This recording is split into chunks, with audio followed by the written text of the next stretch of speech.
সিঙ্গারার সাথে কাঁচা মাংস কেন? এই লোকজন ভাই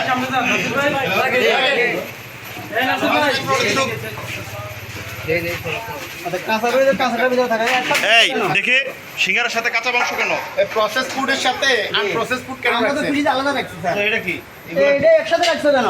কে রাখছে একসাথে? এইখানে আবার সেম সিদ্ধ আলুর সাথে রাখছে আপনার মাছ মাংসের সাথে। আপনি এগুলো কি এখানে মাছও তো আছে মনে হয়? জি স্যার, মাছ মাংস এগুলো। না না, মাছ নাই এখানে, শুধু মুরগি। মুরগি গরু মাংস তো আছে? না না, গরু না, গরু কোনো কাজ নাই এখানে, এটা মুরগি। তো কাঁচা মুরগিটা কি আপনি এখানে একসাথে রাখছেন? প্রসেস এখন ফুডের সাথে দুইটা ভিতরে রাখছি, একটার ভিতরে আমাদের কাঁচা রাখবে, একটার ভিতরে এই যে রক্ত, এটা তো আজকের না, এই যে রক্ত করে আছে, আপনি কি আমার সাথে নাটক করতেছেন? আজকে মুরগি স্যার, এটা এই যে রক্ত বাইরে পড়া, এই যে রক্ত পড়া, আপনি এটা কি বলেন? এই দীর্ঘদিনের রক্ত পড়া এখানে আপনি এটা করছেন কেন? না, এটা কি? শুধু আলুটা আর আলু কেন?